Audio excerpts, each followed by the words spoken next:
When we are young, we celebrate all of our firsts. First smile, first belly laugh, first rolling over, first crawl, first step, first squiggle, and even into our youth, first soccer goal, first dance recital. But at some point we lose our thirst for the sensation we feel when we experience something for the first time. We fall into a rut, a routine. We get busy, we get lazy. And if you're me, you get depressed. So I live in Brooklyn, I wear a lot of hats, and my pants just keep getting tighter. My friends keep telling me I'm turning into a hipster. I'm just like, no, I like to eat, okay? I like to eat. These are the same pants I wore 6 months ago. The truth is, there's times I didn't want to live, but taking on one challenge would change my life forever. In 2012, I set out on a quest to try 52 new hobbies in 52 weeks. There was blood, sweat, Oh my god! tears, Oh my god! hopes, success, and fails. Jesus! Ow! But the biggest lesson of all, life is worth living. This is the story of the hobby hoarder. So I am officially inside waiting for pole dancing. My quest to become a professional amateur, and how it turned into so much more.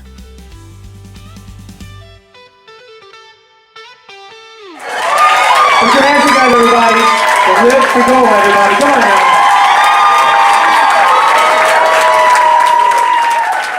I think stand-up comedy was really the start of the hobby hoarder. I really need someone to make something that works for single females like myself.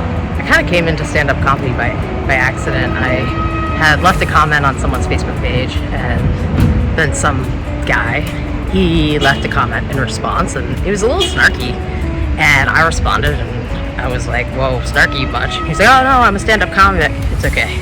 Immediately I was like, stand-up comedy, I've always wanted to try that. And so I messaged him back and I said, yeah, stand-up comedy, I've always wanted to try that. And he was like, well, I'll put you on a show. And like he did. Like he worked with me for weeks to write stand-up comedy, and then he put me on one of his Gotham shows. Alright guys, that's all the time I have today. And then I started taking a writing class. Because I did at one point want to like write a book. And at the time, it was really popular to write these like challenge books, like 52 somethings in 52 weeks. I was like, I can do that. I can pick something to do for 52 weeks and challenge myself to do it. And then I came up with this idea. I was just like, well, I'm really enjoying doing stand-up comedy, but what I'm really enjoying about it is that it was like something new. And I decided to brainstorm up a plan to try 52 hobbies in 52 weeks as like a coffee table book. So it started out stand-up comedy, then maybe I wanted to write a book, and then I just started doing hobbies.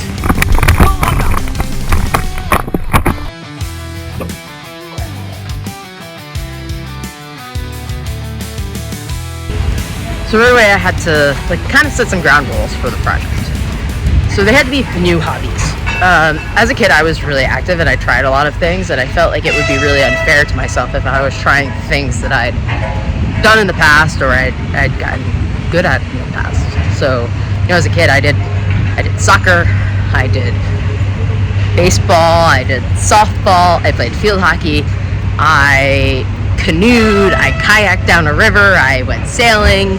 I did a lot of different things. And so I felt like I had to do something out of my element completely first, so people would take the project seriously. Like if I just did something super sporty because I was sporty, it would feel like I was just, doing a regular Libby thing. But I chose pole dancing, which is also in itself super sporty, but it was so different from anything that I would have done in the past. And what was interesting about pole dancing being the first hobby was how much it actually opened me up right away. I remember reading the site, and I had to have specific clothes to wear for this class.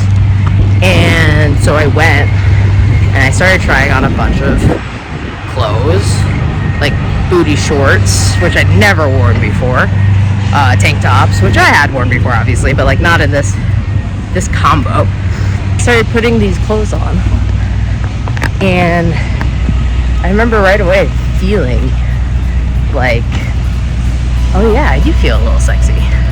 And so I actually had my own like photo shoot in this fitting room in this outfit I was picking out for pole dancing, and I remember just having a blast. I was just there by myself. It was a great time. And then the next day I went to pole dancing, and that was really hard, but it was like really the beginning. The most meaningful hobby that I did the first time around was piloting an airplane, because I hadn't even thought that was an option ever. I can fly a plane? Holy shit. So I flew a plane. And then I think the hobby order really just like, it went from there. It just went.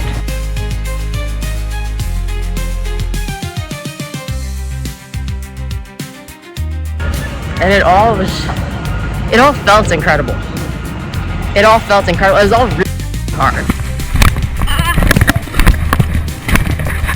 But it all felt incredible because I was just like doing these things I'd never done before that I didn't know were possible. What's up? It's the Hobby Order here, and I am currently at Court Square where I am awaiting the arrival of Gray Matter Beatbox for my first beatboxing lesson ever. I think the most like life-changing part of all of it was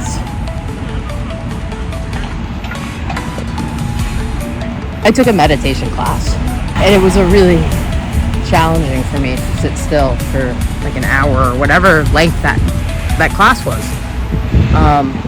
Give me a lot of time to think, which I think you're not supposed to do while you're meditating, but it really did. It gave me time to really sit with everything and kind of settle into this year. And I was like really depressed.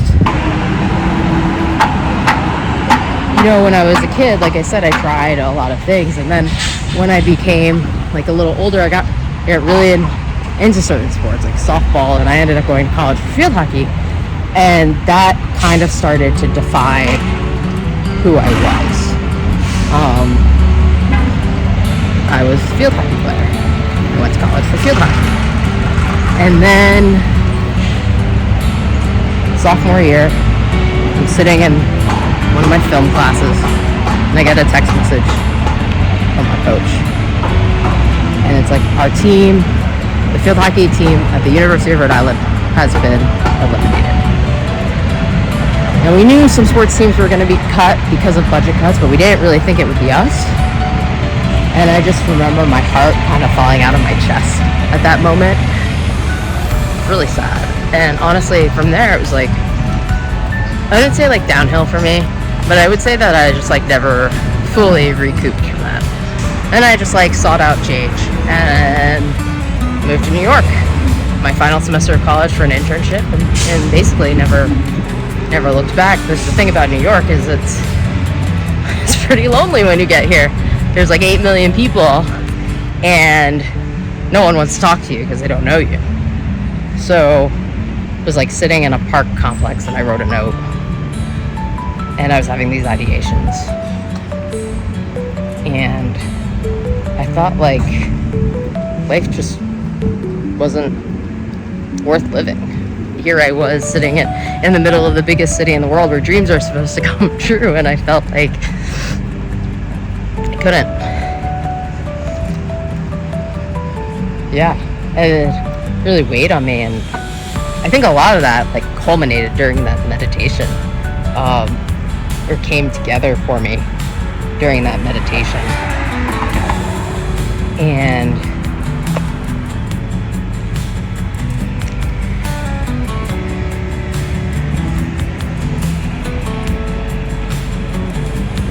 yeah, it was just it's really hard to come to grips with the fact that I had wanted to kill myself. But now I was doing all these new things,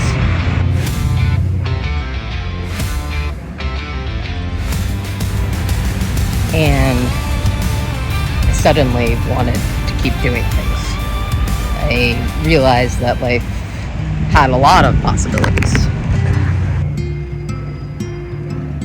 What I think ultimately was like very cool about the hobby hoarder year was that by the end of it, like the hobby itself was hobby hoarding.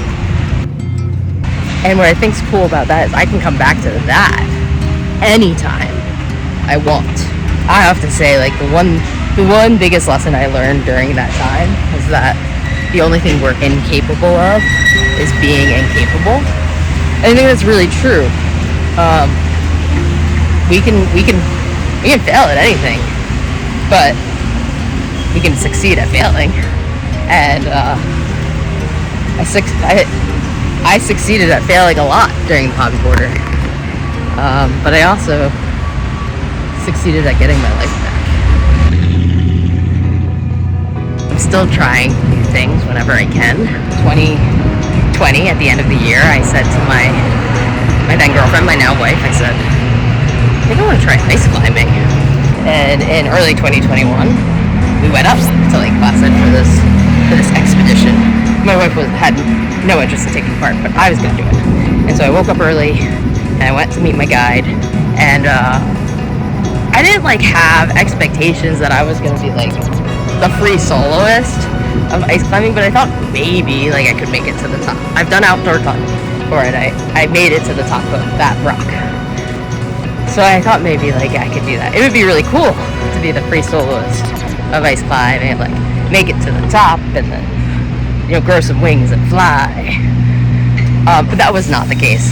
I get there and it's -3 degrees, and my coach for the day, he gives me these mountaineering shoes which are really heavy, and I'm struggling to tie tight enough to actually be tight enough. And it gives me crampons, which I've never walked in before. And he throws a rope over my head to carry, and some ice axes. You know, just like an extra 50 pounds to carry.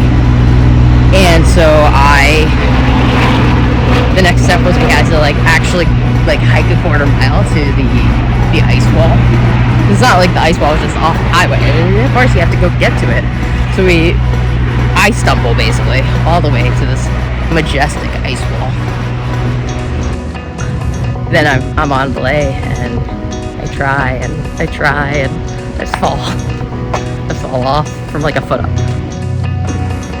A lot of humbling definitely came from so much of the hobby hoarder, but